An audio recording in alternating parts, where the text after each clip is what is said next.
Happy Monday, everyone. Plug Talk Sports, favorite day of the week, Monday nights. Kicking off the week with the guys. You guys know me, Danny Torres, back on the show.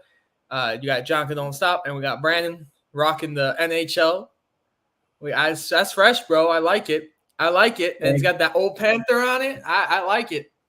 Yeah, man. Last year they went back with the retro reverse. Got to support the Panthers today. Big one today. So I gotta apologize for not being on the show last week. I came in on a red-eye flight.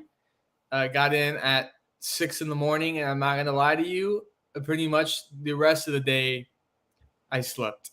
I was so tired. I think I'm good now, but for the past week, I think the 5 days of just being over there and competing in the national competition I was in, I think the 5 days hit me last week, and I was just everything was catching up to me. But we're back.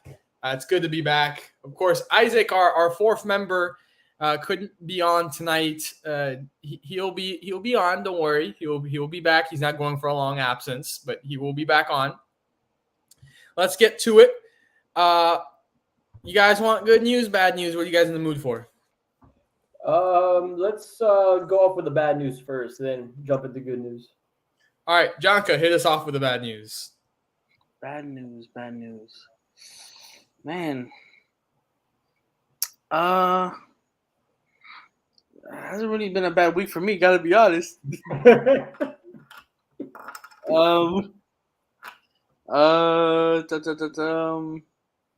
Bad. I guess it would have to be, even though I haven't watched the Heat all season, the Heat have the sixth worst defense in the league after All-Star break, so that's not helping their case right now. But hey, just hopefully we don't get a play-in situation. But I guess that would have to be my bad news. Brandon? My bad news, it kind of relates to the jersey I'm wearing right now. The Florida Panthers had control of a wild card spot, and again, in NHL, just like NBA, it's kind of heating up going towards the postseason. They lost the past few games. One game where they led 2-0 against the Rangers, lost 4-3. And then tonight, 3-1, they're down in the second period against Ottawa. And Ottawa's like the sixth team away from a wild card spot, so that's probably the worst news to me. The Panthers had an easy wild card spot, now it's gone. So, man, I literally had my bad news at the tip of my tongue, and I just wow, early onset here. I just disappeared. Wow. Well, I literally just had it. Okay, yes, we're gonna go back with the Heat, dude. The game against Brooklyn. yeah. Wow. Yeah, that too. Wow. On UD night, too. It was a tough watch. I'm going to be honest with you. It was a tough watch. You know how Drake says it's a tough listen. This one was a tough watch. I'm not going to lie. I sat there and I felt demoralized, and we dropped from – I was so happy that the Heat had gained 6. We're out of that little BS play-in tournament that I absolutely hate and think it's useless. I was happy that a win might take us into 5th, except we get annihilated and we fall into 7th, and it looks like we're gonna have to be in that play-in tournament. Yeah. It was awful, man. If you guys saw the game, it completely awful. I just didn't even want to remember it anymore, to be honest. Just focus on the next game, which is tomorrow. That was the worst thing. It was an awful, awful, awful game to watch. But let's get to the good news. Jonka, talk about your good news. I know what it's going to be about. I actually got a couple good news. We all know, plug of the week, my Miami Hurricanes were in the Final Four. And shout out to FAU also, South Florida teams. Both in the Final Four. Shout out to everybody. I was talking to Daniel a couple days ago about it, but the Women's World Cup uniforms, yes, the designs, fire. Really? Fire, man. I have to pick some of them myself. Blue Lock Season 2 has been confirmed. You guys know me if you guys haven't been listening. I'm a Blue Lock guy. And then because of success, a lot of football recruits have been celebrating success in the basketball and their football recruits. So it's like they've been seeing how good they've been doing so far in the tournament. So future prospect Chance Robinson, who the Hurricanes have been trying to get, he responded saying that go Hurricanes. So that's a good sign. Maybe we can pick him up, 5-star receiver. So I'm hyped right now. So let's keep rolling. Yeah, I mean it's possible too because whenever a team starts winning another sport, like recruitment just not even recruitment, just admissions just boost up for that university.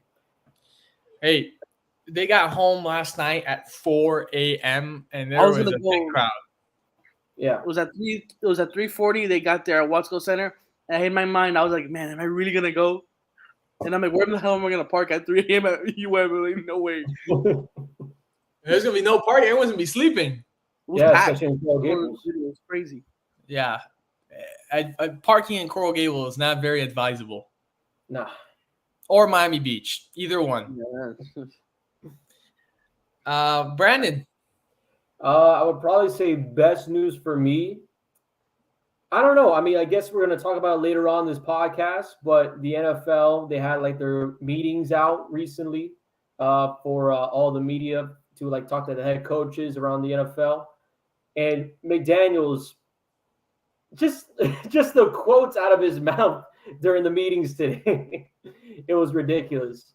It was ridiculous. I mean, he talked a little bit about Tua. He talked, back and forth. One of the coolest things he said was that, he was a assistant coach formerly with the team in Washington, now called the Washington Commanders. He talked about, I don't know what the question was, but it was based on how much the team was being sold for. And he was like, man, I couldn't even get a coffee for free when I was there. Now they're going to be sold for that. Crack my ass up. So, I just love the fact that football season is coming up real closer than I thought, and we're getting a lot of news. So that's probably the best thing for me. Okay. Well, since I didn't say it last week, I get to say it this week. Oh, man. I think last week, being honest, I think I cried like 10 times. We went to Los Angeles. We conquered it. And we brought that, back home to Miami as national champions. And I want to show you last year when we came in second place and we felt like we deserved it. And it hurt. I'm not going to lie. It hurt. From that moment on, we showed the boys the Redeem Team on Netflix. A year out, we showed them, we're going to go over there and we're going to be the Redeem Team. So we had these made literally a year out. We all wore them.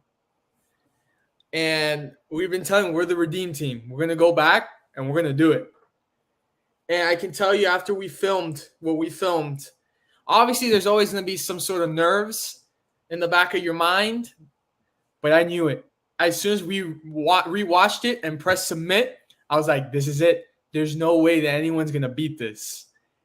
And surely enough, out of 8 categories that we were nominated for, we placed in 7 of them, and all 7 of them were first place, including the national championship. So we took that home, and what a glorious moment it was. I didn't even get up. Everyone got up and started screaming. So I cried. I'm being honest with you guys. I cried. I sat in my chair and I cried. It was a glorious moment, and last week it was awesome. I got to get sized for a national championship ring. It was phenomenal. I'm happy, but last week is over. We still have some celebrations that we have to do. We have a breakfast with the president of the school, but the countdown's already on. We're already thinking for back-to-back next year, so it's time to get back to work. It was a great feeling. I can't explain it. We went to Santa Monica Beach and the pier and the roller coaster, all that stuff after. And I told I can't even say this on air. I can't even say it. I said, if we win, I'm going streaking down the beach in Santa Monica. That's how happy I'm going to be if we win. I promise you guys that did not happen. I was still very happy though. I was a happy man. I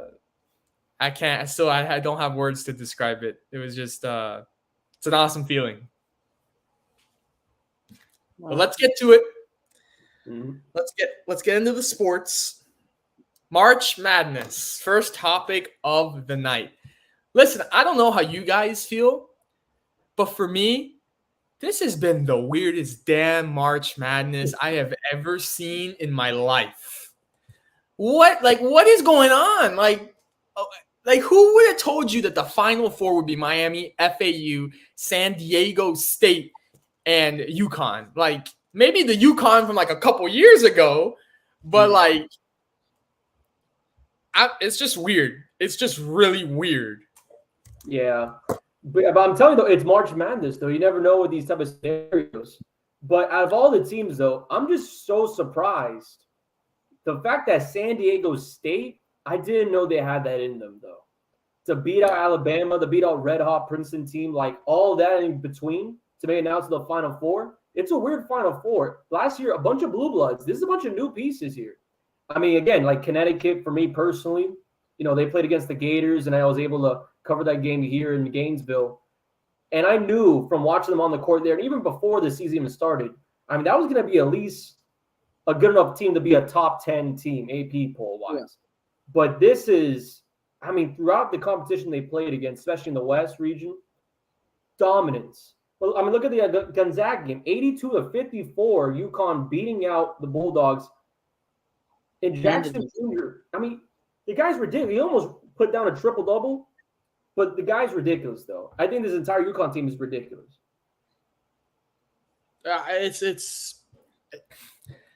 Dude, all I can say is I'm rooting for FAU all the way. What? I want to see a Conference USA school do it. But FAU out of all of them? Yeah. Hey, let's not talk. You go to UF and you're happy for UM. That doesn't happen. Hey, but I remember, though, I was at those Shula Bowl games, all right? I still have that. I still have that chip in my shoulder. That's almost as bad as when FSU played Auburn the national championship and Jonka's rocking an FSU shirt. And I'm like, whoa. What are you doing? I was not, first of all, he keeps saying that bullshit. It was a shirt representing the game. It was both helmets. It was for the championship game. No, but you told me. You were like, I'm going for FSU. I'm going for FSU. That's what you said. I have to go for FSU. Represent Florida. No, bro. Then you don't. You don't. School out of the state of Florida, you cannot represent. I gotta respect them, bro. I gotta respect them. They beat us flat out.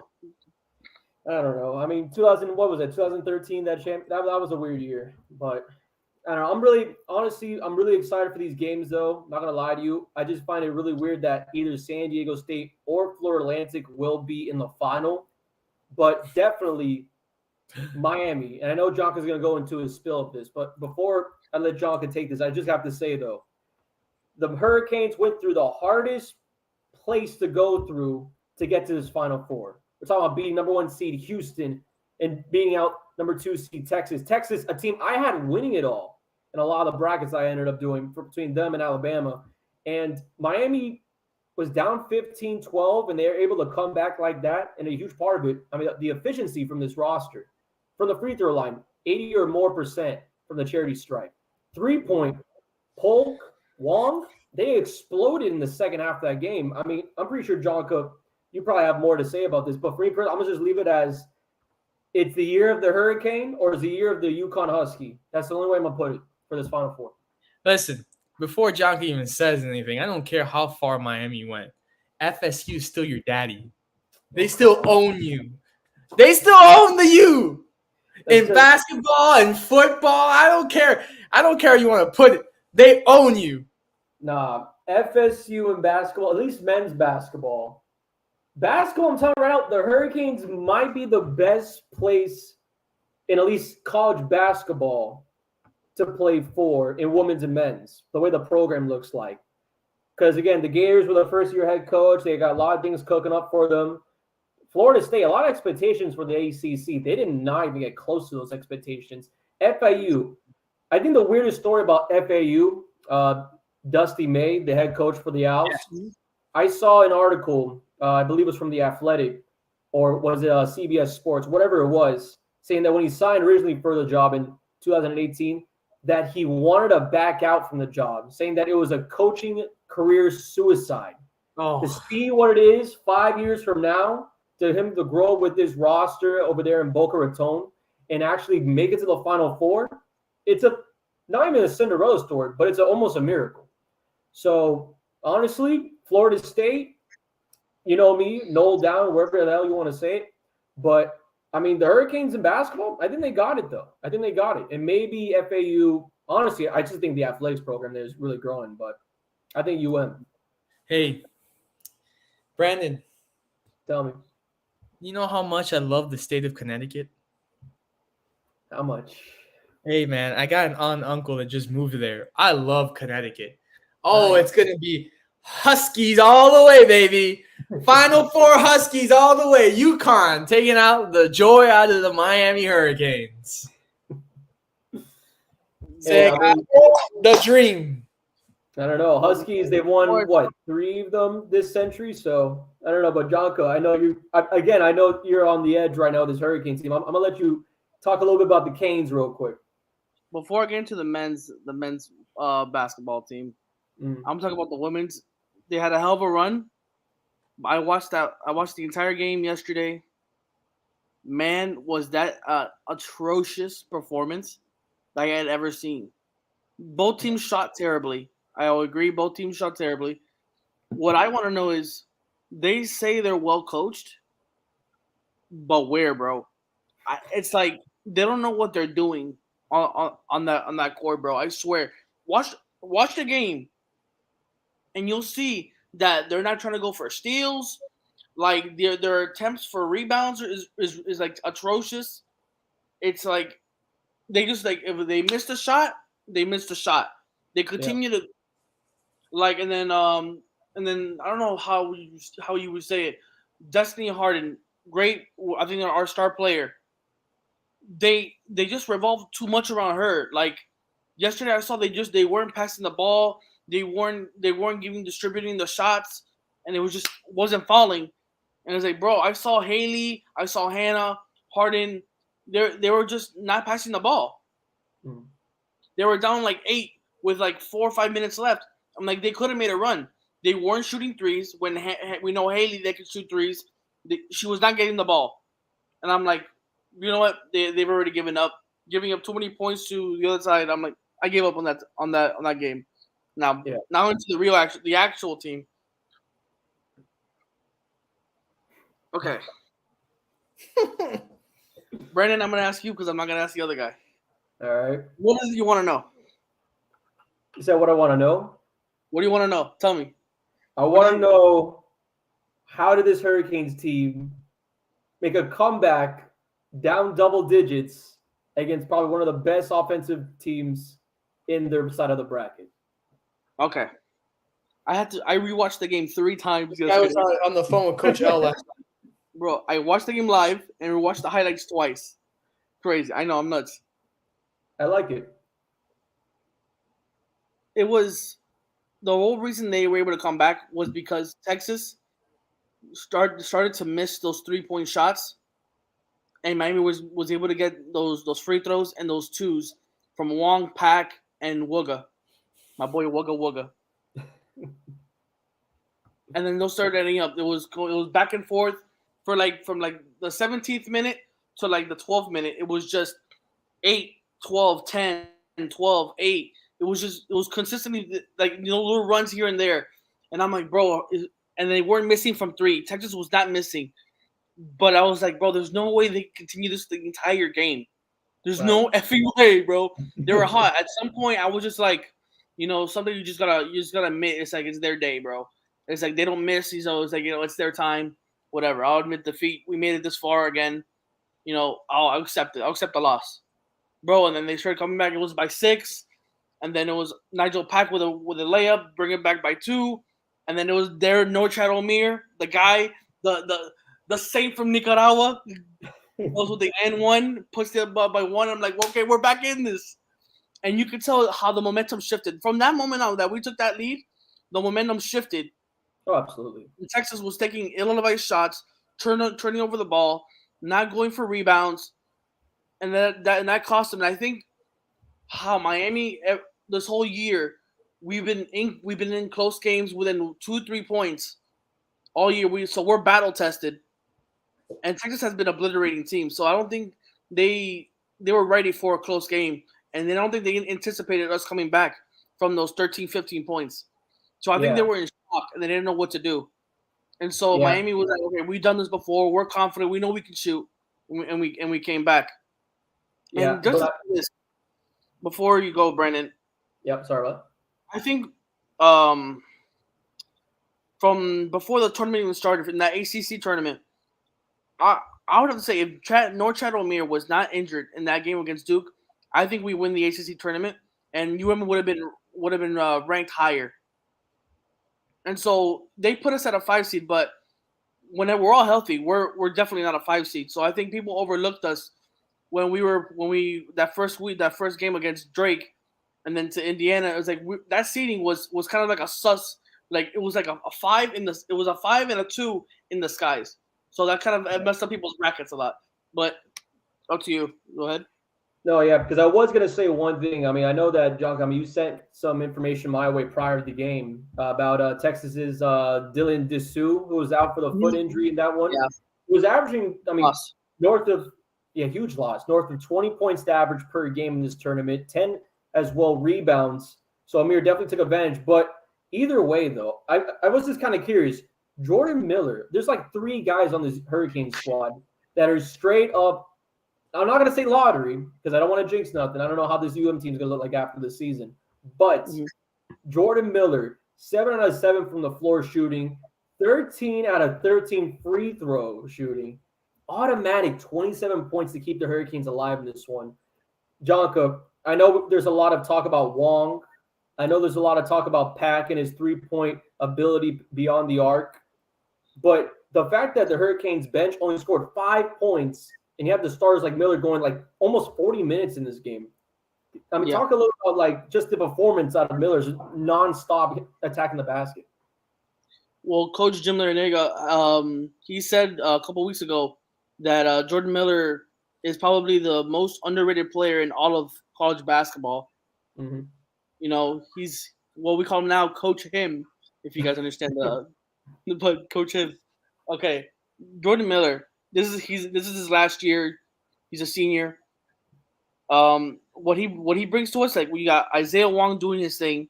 We got transfer from Nigel Pack from Kansas State, who made it to the Elite 8. I think, or I don't know, whatever. Right. Kansas State, good team also. They made it far, but that was a great pickup from Coach Larinaga because he likes that kind of that short range shooter. Like last year, Charlie Moore. I don't know if you remember him. But Nigel Pack can shoot better. So great transfer. But Jordan Miller, he's that big guy that can get you a bucket. He can get you rebounds, and he can get off a shot. And guess what? He's banked. He's money from free throws. We saw that yesterday. He's consistent, and you can trust him no matter what. He's been the silent killer all these games because he's a producer. He's never out for any games. He's never injured.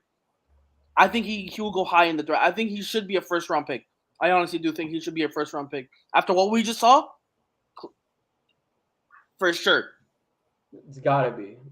But also, one more thing. Right. You were talking about next year. We don't know what's going to happen next year. We know Jordan Miller. He's a senior. He'll be out.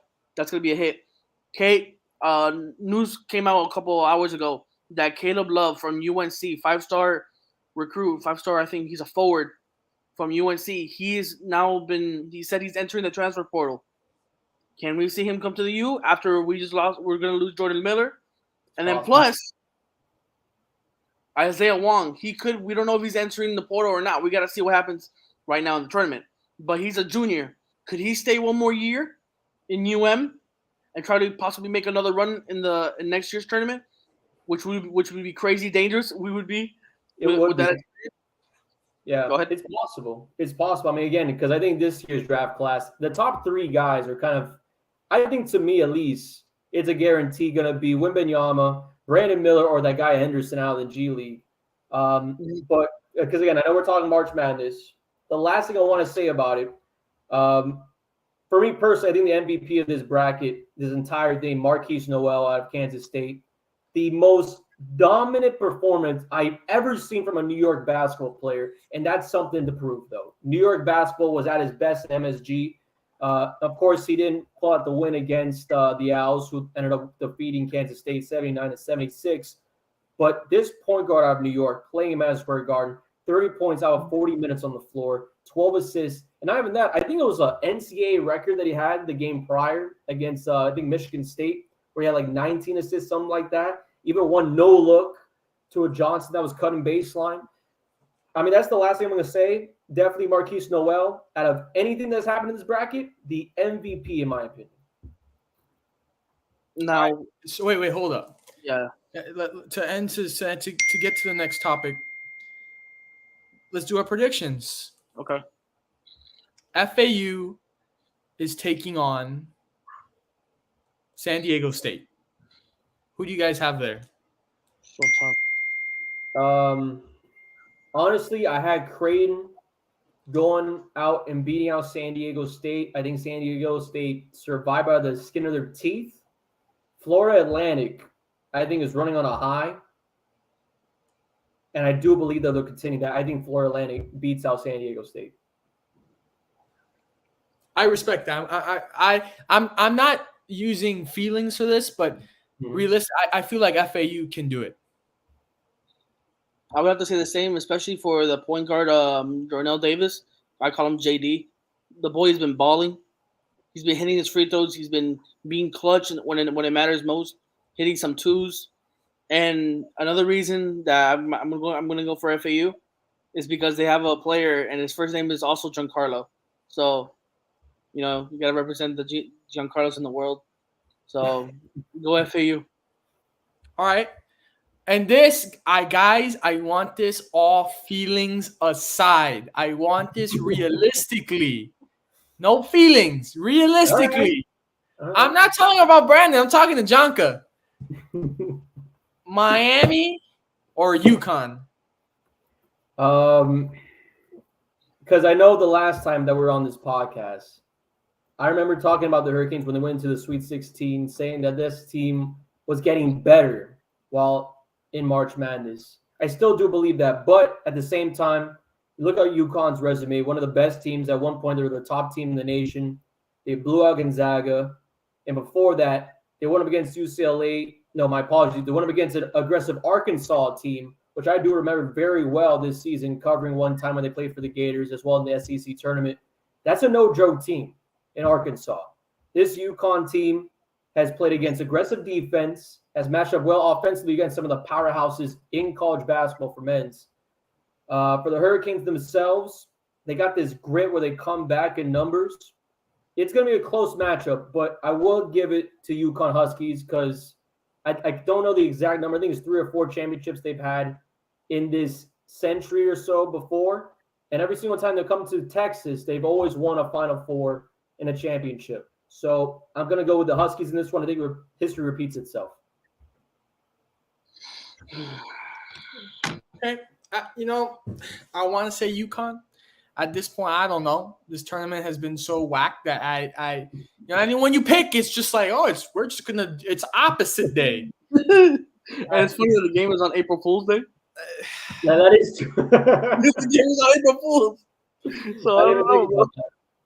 I'm just gonna go for UConn.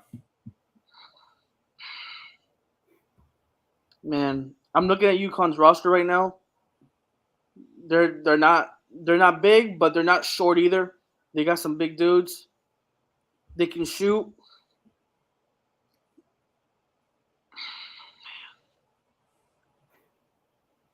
And now I look at my Miami.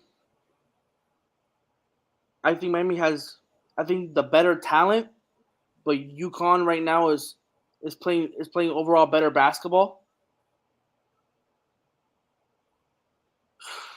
But the thing is, it's hard to choose because Miami did just beat Texas after only making 2 threes in the entire effing game. Yeah.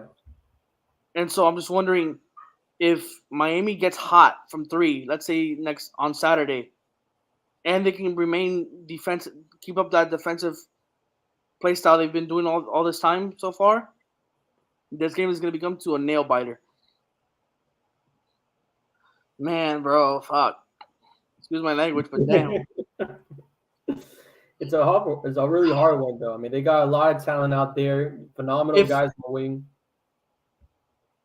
It says right here on ESPN they got UConn at 77 and Miami at 23%. But I think right now Miami has been battle tested, and I don't think UConn has been battle tested. I don't think they've been hit by a hard team yet. I don't think they've had a close game where they've had to sweat it out as much as UM has. And I think UM is getting hot at the right time. I think I'm going to choose UM with an upset. Okay. All right. Now, I'm not using emotion on this one. I'm just being dead ass. I mean, I wouldn't be shocked if UConn won.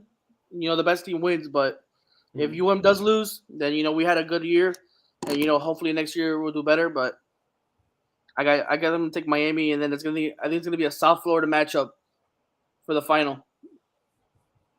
I would have to be back in Miami for that one. I would have to go to the Wharf. The championship is on Monday. Championship's on Monday. Oh, they got to switch that up, man. They got to put it on a weekend, but still, I want to be in Miami. All right. So, guys, are the Los Angeles Lakers title contenders with LeBron James back in the lineup? I will say, I'm not really too sure his foot was as injured as he said it was. Saw him at a concert jumping up and down on that same foot. And I'm like, I think he's doing it for the longevity of his career. But are they contenders with him back in the lineup? Well, what do you guys think? The Lakers, I think, even with LeBron James as of right now, I don't consider them contenders at all. I think the Western Conference itself, it's kind of been multiplied into this pack of, you got the top 3 teams, and then everybody else from just about 5 all the way down to 13 is fighting for a playoff spot or a play-in spot. The Los Angeles Lakers themselves, you look at the standings right now, they're in the middle of the pack, as I mentioned. They're seeded number 9, 37-38 record. Without LeBron James, they've been kind of poor, lacking the plus-minus in a sense of efficiency. But at the same time, we talk about Anthony Davis now kind of exploding with LeBron James not really acquiring the ball when he's going to be on the bench. LeBron James coming back to the Lakers, and as well, of course, Minnesota just got back Karl Anthony Towns. Minnesota's a 7th seed. Golden State Warriors finally picked up their pace, of course not on the road. They're the 6th seed. The Pelicans are going to drop. They're 8th, so Lakers get number 8 right there. I'm thinking the Los Angeles Lakers, they're in the play-in. They get the 8th seed, but they don't make it past the first round. Even with or without LeBron, they don't make it out the first round. I think that even the team before the first half of the season, totally different team. They didn't have Vanderbilt. They didn't have the good Russell being D'Angelo Russell instead of Russell Westbrook on their roster starting. LeBron James, one of the best players all time. It's still one of the best players in today's NBA season. But they're not a contender, though. I can't imagine them winning a 7-game series against the Nuggets, let alone, let's say, if Memphis really does figure itself out. And as funny as it is, I mean, they're second in the West, and they're trying to figure it out with John Morant, if that makes sense. In Sacramento, I mean, they're going to be, I think it's the first time since 2006, going to be in the playoffs. So it'll be interesting to see them there, but I just don't have enough faith to have the Los Angeles Lakers beating any of those top 3 teams in the West to even make it out of the first round if they're going to stay in the play-in like this. So you don't think that if LeBron and AD start clicking, and with this new roster they have around them, which I will say what they got from the trade deadline for the second half of the season is much, much better than what they had the first half of the season, they cannot find something to get going. Now, let me phrase the question this way. Do they have a better chance than the Golden State Warriors? Because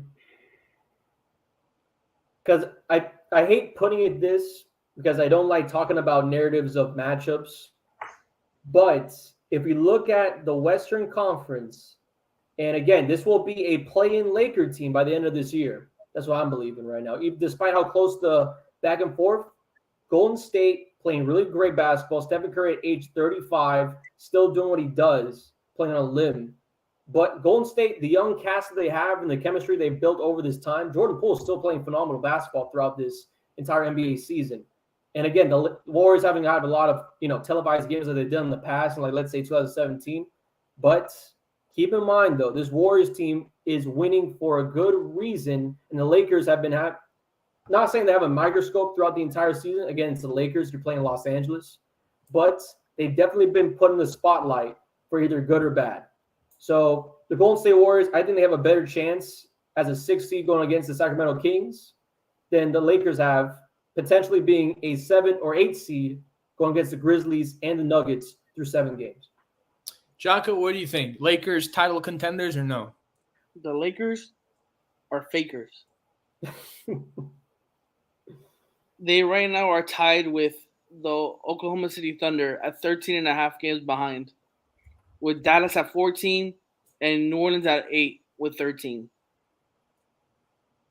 Los Angeles just lost yesterday to the Bulls at home. They play on Wednesday with the Bulls at Chicago. The Bulls right now are on a hot streak. I think the Lakers are going to lose that game, and they're going to fall out of the play-in. And OKC takes 10, and Dallas goes up to and OKC goes to 9, and then Dallas goes up to 10, and the Lakers are out. Wow. So 2 different narratives here. Brandon says they make the play-in. You say they fall out of the play-in and don't make the playoffs. I think because from what I saw yesterday with the game, LeBron James came in, even though he led the team with 19 points. He messed up with the juju. The Lakers were playing pretty not where they weren't playing terrible. Right. With LeBron James out, for a month already, and AD, he wasn't playing that bad either. But AD always dinged, anti-dependable. He's not really. He can't carry a team.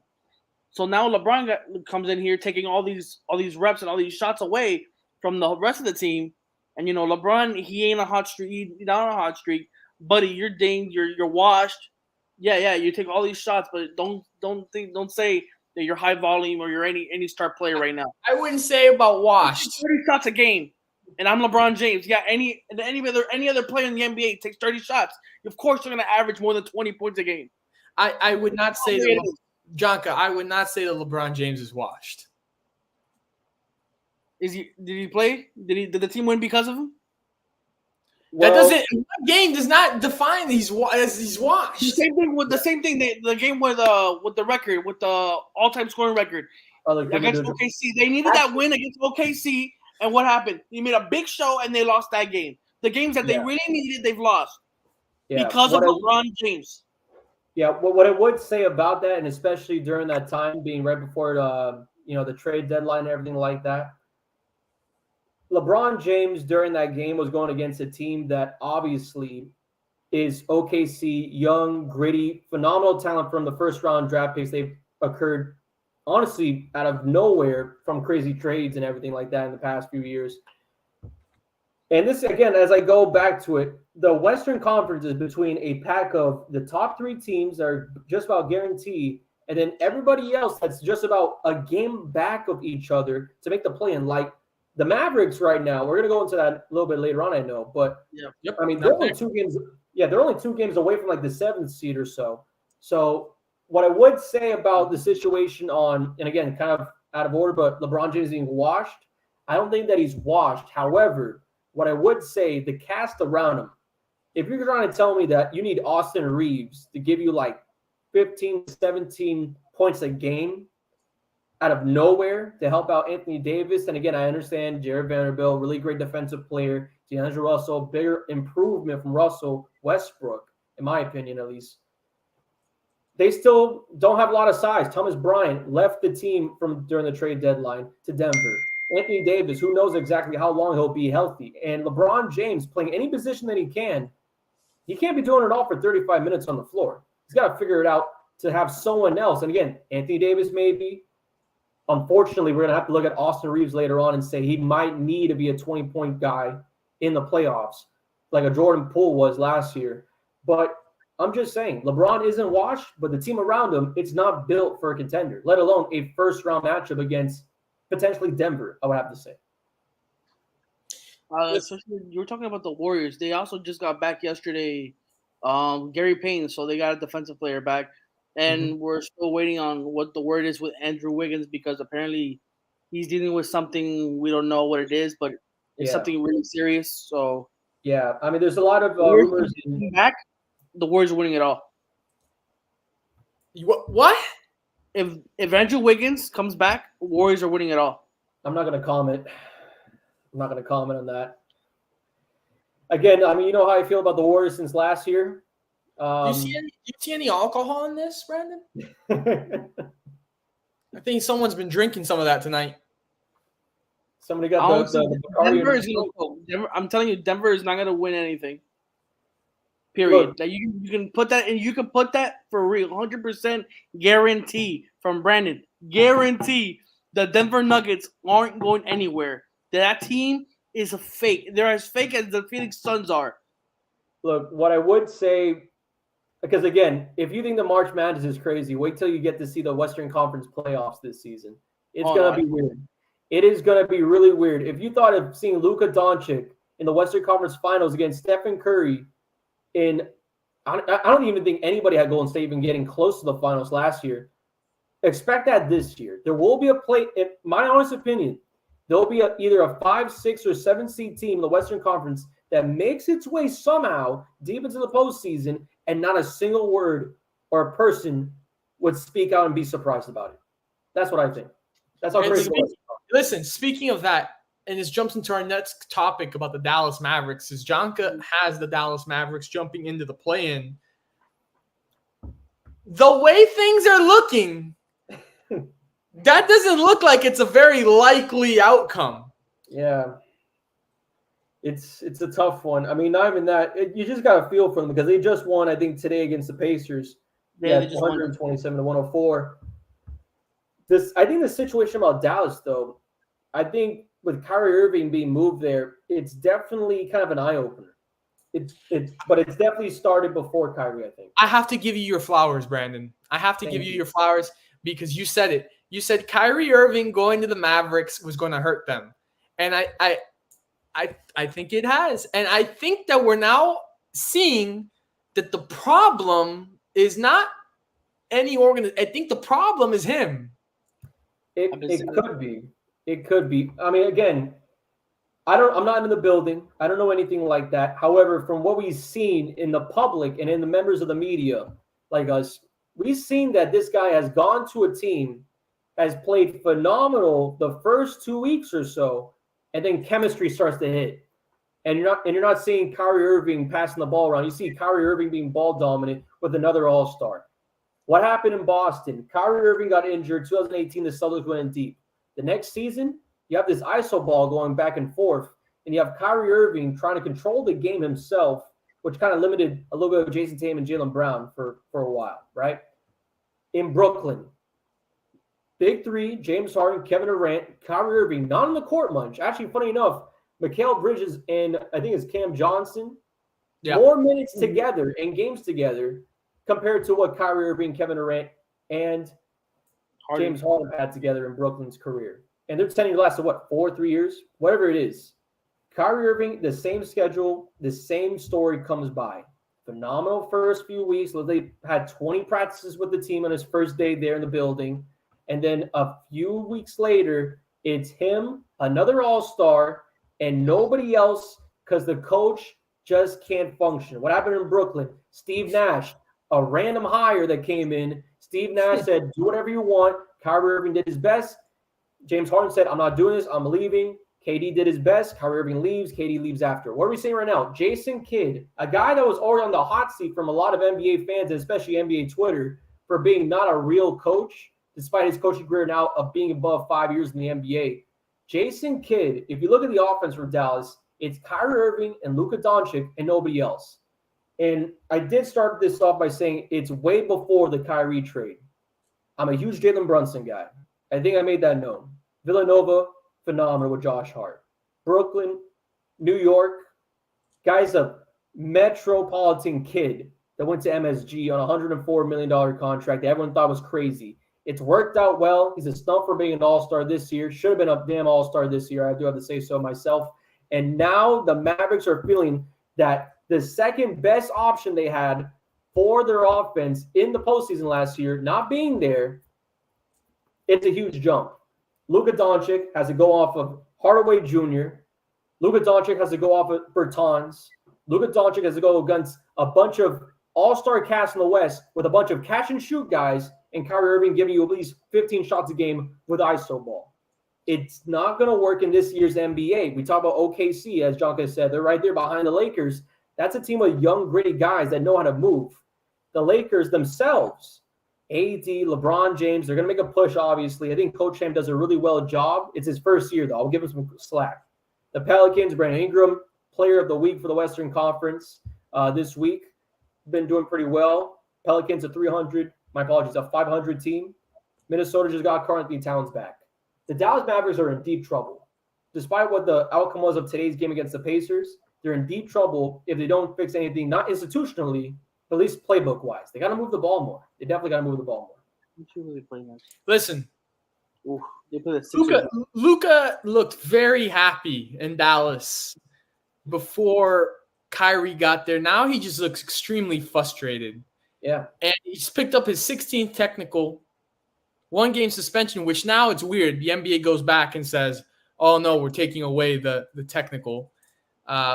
Crazy how that happens because, Draymond, I'm not going to go into that whole thing, but Draymond, that's a whole other topic of discussion. But I'm with you, Brandon. I'm not too sure the Mavericks make it. Yeah. Yeah. And again, it's a real shame, though, for me personally, because to see this team, and I don't know exactly what Dallas is looking at future plans, but for them to be in the Western Conference Finals last year and then potentially not even make a play-in tournament, I mean, that's the worst thing. If you look, like, for stat reference, like basketball reference, a few years, like, from now, and you look back and say, man, he didn't make the playoffs in this year's NBA where it's 13 teams that could potentially make a postseason. It's terrible. It's terrible for his legacy. And I think for the Dallas Mavericks, it's terrible for the organization. Jonka? I'm looking at Dallas's next couple games. They play on Wednesday. They play the Sixers. L. Not an easy game. They play the Heat on Saturday. L. The Hawks, possible. The Kings, tough. Yeah, it's an L. Bulls, they're hot. L. Spurs, I don't know. This has been the weirdest year in basketball, so we don't know. No, that's a W. Come on, give them a W against the Spurs. It should be. Hey, the Spurs have pulled off a win over the Nuggets, so anything could happen at this point. But I'll say W. But just to see me as all those L's, I'm gonna put. You know what? I'm gonna switch it. I'm gonna put Lakers at the moment at 10, OKC at 9, Dallas just outside at 11. But I would say watch out for Utah because the Lakers do play Utah twice in the next couple games. They play on the 4th of April and the 9th. And they play the Suns and the Clippers. So the Lakers also have a tough schedule, but we'll see. But as of right now, I got the Lakers at 10th. Just in it. But if somehow, some way the Mavericks can go on a run, then the Mavericks will take 10th or 9th. Let's switch gears here in the final 10 minutes of tonight's show. Yep. Switching sports. This came out today. Mm-hmm. Lamar Jackson with the Instagram post saying that he requested a trade from Baltimore on March 2nd and said goodbye today to the Baltimore fans. Where do you guys think he's going to end up? What I would say, not going to be the Dolphins. It's not. What I would say, because I do know Lamar Jackson, I mean, it was basically writing on the wall. He was going to be asked for a trade anytime soon, and it was definitely in the beginning of this month. But destination-wise, again, it's more of not where Lamar wants to go, to what the Ravens can get out of it. The Colts, I just don't like the idea of going to the Colts. I think for Indianapolis, they need a rookie quarterback that they can be the face of the franchise. You bring in Lamar Jackson, you're looking to win right now. They're not looking to win right now. That to me is a guarantee. Like, the Colts won't win a single game in the postseason, let alone even get to the postseason in the next 5 years, in my honest opinion. But what I would say, though, Lamar Jackson, who would most likely benefit from him and has a great deal for him? The Washington Commanders. I have any of the teams out there that are looking to win right now. I think that division, there's been a lot of people that say that, oh, Washington has a team this year defensively. They definitely have some pieces.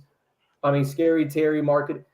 Like, they have a roster that can compete in that division. As weird Brandon, as don't do this to me, please. I Don't know do this. what you're gonna say. I know what you're gonna say.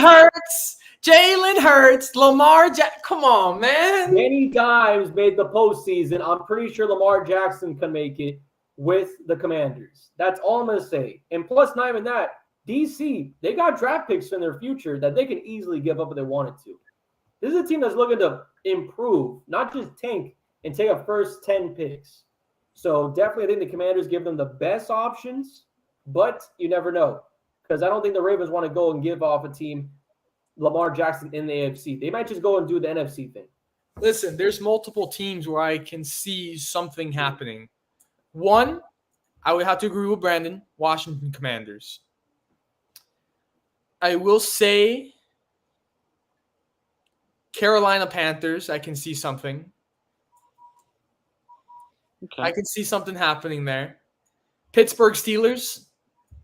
No, I feel like they would test the waters. I feel like they test the waters. No, I think they're single. I don't know, bro. Look, again, as I mentioned before, there's no way, and again, this goes as well with the Green Bay thing with Aaron Rodgers.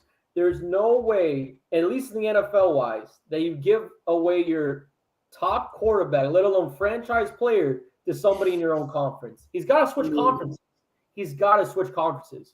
Listen, Commanders, Panthers, Steelers, maybe Atlanta. There's one more I was going to say. New England? No, shut up.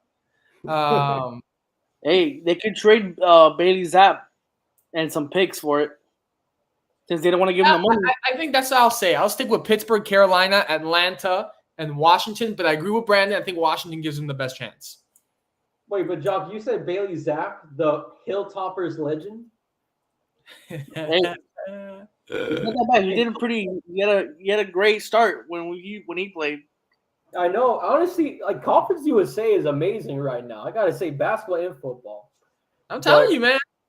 Yeah, but man, I mean, Bailey Zapp though. They're not gonna give up Mac Jones. So, and Bailey Zapp did a pretty good job when he was on the field. So, and since what we've been seeing, the Ravens not wanting to pay Lamar, that means they don't want to give up money. Listen, So, take a rookie quarterback. He's not worth that much. You get him, and you get some first round picks for it, because I know Patriots they have the 14th pick this year. You get Lamar. You send them Bailey Zapp and a couple picks. Equal swap. listen to me right now. If that were to happen, listen. Both East divisions in football would be the hardest. NFC East with Lamar. Listen, this is why I'm going to take Jonkas out of the equation. If Lamar joins Washington, hard division. Aaron Rodgers in the AFC East already makes it a hard division. And then if this all comes true, if Odell Beckham joins Rodgers and the Jets, the AFC East is just on another level. There's going to be, look, boys, listen. Brandon, your team, Jonka, your team, and my team, our divisions, already as it is now, it's hard. It is hard. It is hard. It is. And I think the crazy thing, though, for me personally, it's like when Tom Brady left this division, I'm thinking to myself, like, Oh, one of us got to take it. Man, this is like a dogfight right now in this I division. know. Like, what is going on right now? Buffalo Bills, I mean, who knows exactly what's going on in their future because they might be descending. But, man, like, Dolphins get another huge free agent piece. The Aaron Rodgers, still not official yet, but most likely going out to New York. They got Lazard coming from Green Bay. And New England. I mean, New England themselves, they're growing. They got Gesicki. They're in talks with DeAndre Hopkins. Which was a flop for me. Like, Dallas, with all honesty, should have signed DeAndre Hopkins. The man was in Dallas. He was begging to be signed by the Cowboys. But they went out. I'm not complaining about it. They got Brandon Cooks. That's still a good signing. But you should have gotten DeAndre Hopkins. Let's be honest. D-Hop's a legend. And I'm not too sure. Listen, I'm not too sure how I feel about them letting go of Ezekiel Elliott. Because, look, yes, he was not being the RB1, but him and Pollard together were giving a 1-2 punch. All through the field, you use Pollard. In the red zone, you give it to Zeke. That's still a good role. Like, I don't know, man. I think they should have promoted Pollard to 1 and then Zeke for 2. Yes, thank you. Thank you. Just let Pollard do his thing, and then if you need an extra 1-2 yards, then put Zeke in. Exactly, bro. It's like Bill Belichick's dog is the one running the show.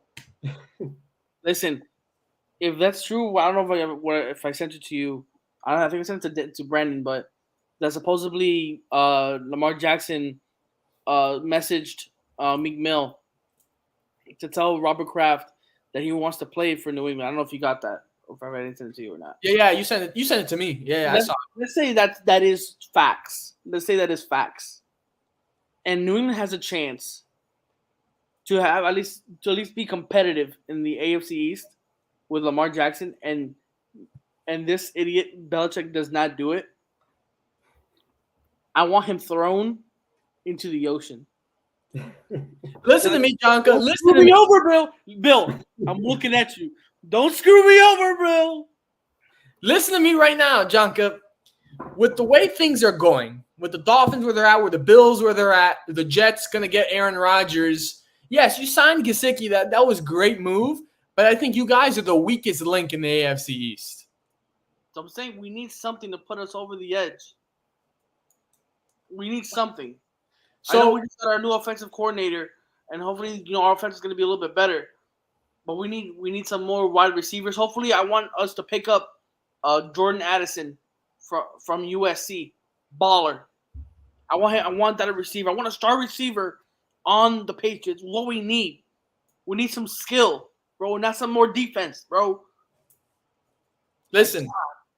So Brandon's got Washington. I agree with him with Washington. Who do you got Lamar Jackson ending up? I don't see him on the Colts because he will look terrible in a Colts uniform.